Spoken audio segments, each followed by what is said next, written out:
तो इंजीनियर्स, आज हम समझने वाले हैं कि संपूर्ण अड्डा जो है वो किस तरीके से काम करता है। नाम सुन के थोड़ा घबरा गए होंगे, उसी तरीके से बहुत सारे सिविल इंजीनियर्स इसे देख के घबरा जाते हैं और सोचने लगते हैं कि यार ये क्या है, इसका काम क्या है, ये काम कैसे करता है, इसे हम लोग कैसे सीखें।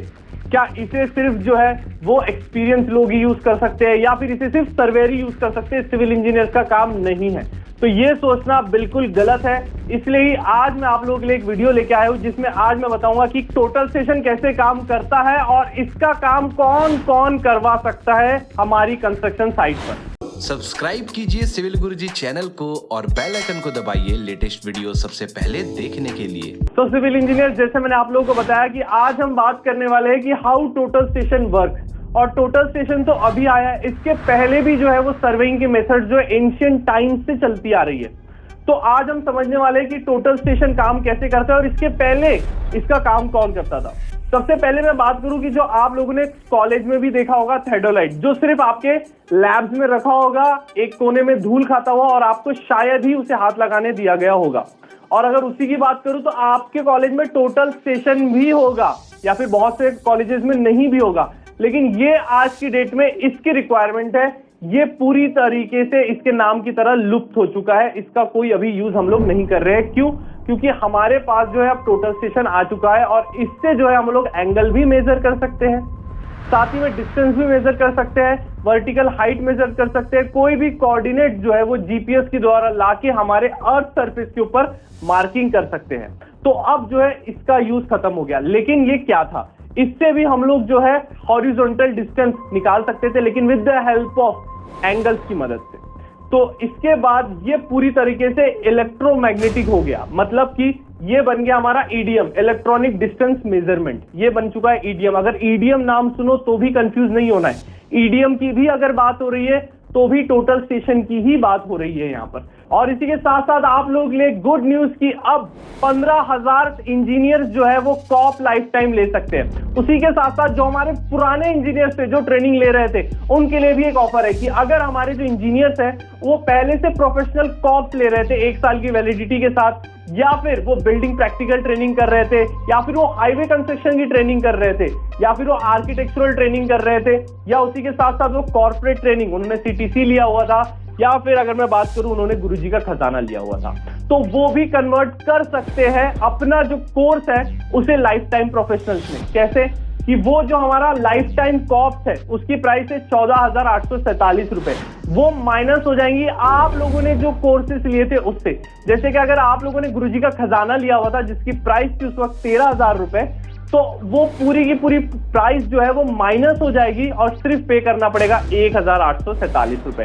तो ये बहुत जल्दी करना है आप लोगों को और रिमेनिंग अमाउंट ही पे करना पड़ेगा। सिर्फ 27 मार्च तक के जो है आप लोगों के लिए ये ऑफर वैलिड है। तो जल्दी से आप लोगों को जो नीचे नंबर दिख रहा है 9111001234, इस पर कॉल कीजिए और बात कीजिए और उनसे बात करें और उन्हें बोलिए कि मैंने गुरुजी का खजाना लिया होता और मुझे इसे कॉप लाइफ टाइम में जो है वो कन्वर्ट करना है। तो वो आपकी जरूर वहीं पर हेल्प करेंगे और आप लोगों का कन्वर्ट हो जाएगा बहुत ही कम फीस में। और उसी के साथ साथ जिन इंजीनियर्स ने अभी तक की ट्रेनिंग शुरू नहीं की है, तो जल्दी से जल्दी आप लोग ट्रेनिंग शुरू कीजिए। अब आप लोगों को 3D मॉडल्स के द्वारा भी पढ़ाया जाएगा कॉप्स में। तो आप लोगों को कदम से कदम मिला के चलना है कंस्ट्रक्शन इंडस्ट्री के साथ, क्योंकि कंस्ट्रक्शन इंडस्ट्री बहुत ज्यादा वास्ट है और बहुत तेजी से आगे बढ़ रही है। तो हमें भी उसी के साथ साथ आगे बढ़ने के लिए सारी चीजें सीखते रहना है और लाइफ टाइम का सपोर्ट मिलेगा आपको। आप बार बार ग्रेड अप होते रहेंगे, आप बार बार ग्रेड अप होते रहेंगे। तो आप लोगों को ग्रेड अप कौन करेगा? आप लोगों को ग्रेड अप करेगा सिविल गुरुजी का कॉप लाइफ टाइम। तो आप लोगों को हमेशा के लिए कॉप लाइफ टाइम मिल जाएगा। तो जो सारे कोर्सेज है वो लाइफ टाइम के लिए आपके पास मौजूद रहेंगे, आप लोग कभी भी पढ़ सकते हो। और उसी के साथ साथ अगर कहीं पर भी आप किसी डाउट में फंसते हो तो मैं हूं आप लोगों के साथ। उसी के साथ साथ हमारी पूरी सर्विस टीम है डाउट सेशन की, जो आपके सारे डाउट जो है वो लाइफ टाइम के लिए क्लियर करने के लिए बैठी है। उसी के साथ अब हम बात करेंगे टोटल स्टेशन के ऊपर, हमारे टॉपिक पर, कि टोटल स्टेशन काम कैसे करता है। एकदम सिंपल है कि हम लोग पहले एंगल मेजर करते थे, लेकिन अब ये ईडीएम है, इलेक्ट्रॉनिक डिस्टेंस मेजरमेंट।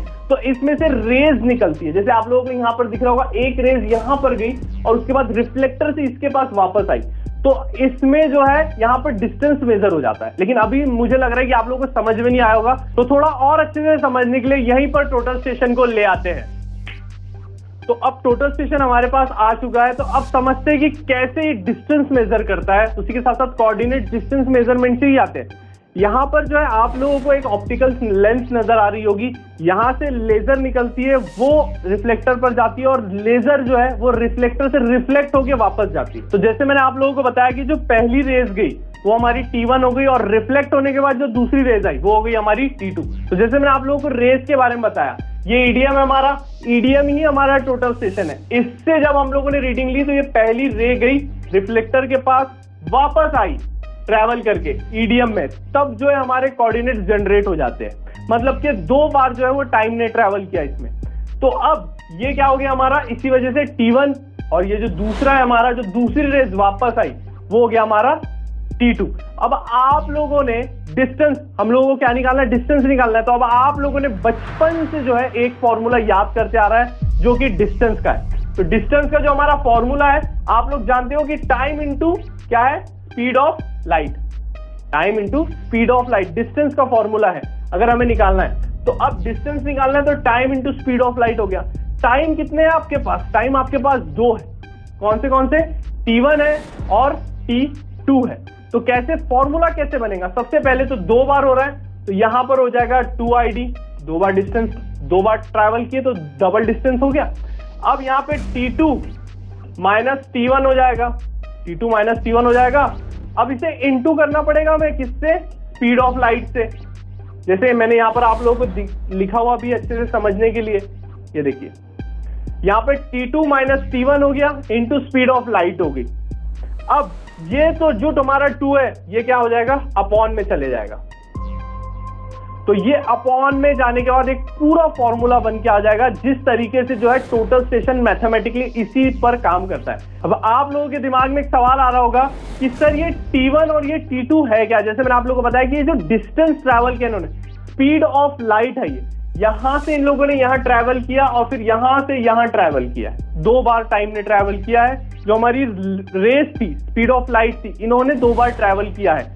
तो अब जो हमारा टोटल स्टेशन होता है उससे इसका क्या रिलेशन है, टोटल स्टेशन से जो लेजर निकलती है, जो लाइट निकलती है, जो लेजर और लाइट एक ही चीज है, ये ट्रैवल कर रही है। तो वो एक बार ट्रैवल की वो हो गया T1 और वो दूसरी बार रिफ्लेक्टर के पास गई और रिफ्लेक्टर से वापस आई तो वो हो गया हमारा T2। इसलिए हमें 2 बार डिस्टेंस निकालना पड़ा और उसे हमने सीधा डिवाइड में डाल दिया। तो एकदम सिंपल तरीके से जो है हम लोग आसानी से इस तरीके से कैलकुलेशन कर सकते हैं। अब आप लोगों को लग रहा होगा कि सर हम लोगों को ये बार बार करना पड़ेगा, नहीं, टोटल स्टेशन ये कैलकुलेशन खुद ब खुद कर लेता है। इसलिए अब हम इसे यूज कर रहे हैं ताकि हमें इतने कैलकुलेशंस जो है, अब ये तो बहुत छोटा सा कैलकुलेशन हो गया था इसलिए निकल गया। अब इसका एंगल कैलकुलेशन भी होता है, इसमें हम लोग एंगल कैलकुलेशन भी कर सकते हैं। अगर इंक्लाइंड रहा तो भी cos थीटा वाले फॉर्मूला से जैसे हम लोग निकालते हैं वैसा भी कर सकते हैं। लेकिन टोटल स्टेशन में ये सारे कैलकुलेशन हमें नहीं करने पड़ते। अब सिर्फ हमें प्रिज्म लगाना है, जो हमारा रिफ्लेक्टर है उसे प्रिज्म भी कहते हैं। ये रिफ्लेक्टर ईडीएम शुरू करना है, मतलब कि टोटल स्टेशन पॉइंट दबाने हैं और ये पूरे रीडिंग्स ले लेगा और आसानी से काम कर सकता है। अब इसके बाद आप लोगों को कोऑर्डिनेट रीडिंग्स, इसके बारे में समझ में नहीं आ रहा होगा तो थोड़ा आगे चलते हैं और डिटेल में समझते हैं कि कोऑर्डिनेट्स कैसे होते हैं और कोऑर्डिनेट्स क्या होते हैं। सबसे पहले तो टोटल स्टेशन कैसे काम करता है। आप लोगों ने कहा कि सर ये डिस्टेंस मेजर करता है तो ये रिफ्लेक्टर से करता है, चलिए ठीक है, लेकिन ये कोऑर्डिनेट्स कैसे लेगा, हमें कैसे पता चलेगा कि कितना डिस्टेंस है। तो आप लोगों ने बचपन से ग्राफ तो देखा होगा, आज इसका यूज मैं आप लोगों को समझाता हूँ टोटल स्टेशन और सर्वेइंग में कैसे होता है। तो आप लोगों ने ये ग्राफ देखा होगा जहां पर यहाँ नॉर्थ होता है हमेशा से, यहाँ पर वेस्ट होता है। अब यहाँ पर वेस्ट है तो यहाँ पर ईस्ट होगा और यहाँ पर नॉर्थ है तो यहाँ पर साउथ होगा। तो इस तरीके से अब समझ लेते हैं हम लोगों ने यहाँ पर टोटल स्टेशन को जो है वो पूरे तरीके से यहाँ पे फिट किया है। अब हम लोग रीडिंग्स ले रहे हैं। अब आप लोगों को यहाँ की रीडिंग लेनी है इस पर्टिकुलर पॉइंट की। तो टोटल स्टेशन के लिए आप यहाँ पर क्या रखोगे, यहाँ पर प्रिज्म खड़ा करोगे, प्रिज्म खड़ा करोगे, यहाँ से लेजर निकलेगी और वो डिस्टेंस मेजर करेगी। लेकिन अब ये ग्राउंड के ऊपर कहां पर है कैसे बताओगे, इसके नॉर्थिंग ईस्टिंग बतानी होती है जो आप लोगों को हमेशा कंफ्यूज करती है। तो इसकी नॉर्थिंग ईस्टिंग कैसी समझ लेते हैं हम लोग कि अभी हम लोग ईस्टिंग और नॉर्थिंग के बारे में बात कर रहे हैं, ठीक है, ईस्टिंग और नॉर्थिंग, ईस्टिंग और नॉर्थिंग के बारे में, ठीक है। तो ईस्टिंग और नॉर्थिंग कैसे, तो जैसे ये ईस्टिंग है तो ये हो गया 5 है ना, और ये हो गया 4, तो ये हो गई हमारी ईस्टिंग और नॉर्थिंग टोटल स्टेशन से। इस तरीके से ईस्टिंग और नॉर्थिंग जो आप लोगों को हॉरिजॉन्टल मेजरमेंट के लिए दी जाती है हमेशा आप लोगों की लेवल शीट के ऊपर, तो कंफ्यूज नहीं होना है कि क्या होता है ईस्टिंग नॉर्थिंग, या फिर बहुत बार नॉर्थिंग ईस्टिंग भी लिखा जाता है, तो इसलिए मैंने आप यहाँ पर दोनों लिखे हुए आप लोगों के लिए, तो कंफ्यूज नहीं होना है। तो इस तरीके से टोटल स्टेशन काम करता है। जैसे आप लोग देख रहे हो यहाँ पे नॉर्थ ईस्ट लिखा हुआ है, तो अगर यहाँ पर आपने टोटल स्टेशन पुट किया हुआ है और यहाँ पर वो कोऑर्डिनेट्स ले रहा है, तो वो क्या हो गया, नॉर्थ ईस्ट में हो गया। अब इसी के साथ साथ इसमें और एक चीज ऐड होती है कि हम लोग हमेशा से नॉर्थ को रेफरेंस लेके चलते हैं। हम लोग पहले से नॉर्थ डिसाइड कर लेते हैं एक्चुअल साइड के ऊपर कि नॉर्थ कहाँ है, और उसी को एंगल 0 कर देते हैं, तब हम आसानी से नॉर्थिंग और ईस्टिंग में काम कर सकते हैं। हमें नॉर्थ वेस्ट, साउथ वेस्ट और साउथ ईस्ट में जाने की जरूरत ही नहीं पड़ती। हम लोग ज्यादातर इसी प्लेन में काम करते हैं, तो ये आप लोगों को पता होना चाहिए हमेशा से। कोई भी सर्विंग इंजीनियर हो या फिर सिविल इंजीनियर हो, साइट के ऊपर अगर उसके सामने अगर किसी ने बोल दिया कि यार इसकी नॉर्थिंग ईस्टिंग क्या है या इसकी ईस्टिंग या नॉर्थिंग क्या है, तो कंफ्यूज नहीं होना है, समझ जाना चाहिए कि वो उस पर्टिकुलर प्लेस के बारे में बात कर रहा है कि उसके ये कोऑर्डिनेट्स हैं। तो इस तरीके से आप लोगों ने समझा कि कैसे जो है टोटल स्टेशन काम करता है, क्या होते हैं हमारे कोऑर्डिनेट्स, कैसे कोऑर्डिनेट्स दिए जाते हैं, कैसे कोऑर्डिनेट्स समझना है हमें, आखिर कोऑर्डिनेट्स क्या होते हैं। तो ये सारी चीजें आप लोगों को समझ में आ गई होगी, तो कमेंट सेक्शन में बताइए कि आप लोगों को और क्या सीखना है, किस चीज के ऊपर आप लोगों को वीडियो चाहिए, आप लोग कमेंट सेक्शन में लिखिए। और ये वीडियो कैसा लगा आप लोगों को, ये भी मुझे वीडियो में बताइएगा। और आगे भी ऐसे ही टेक्निकल वीडियोस और इंफॉर्मेटिव वीडियोस मैं आप लोगों के लिए लाता रहूंगा। तब तक के लिए thank you and good bye.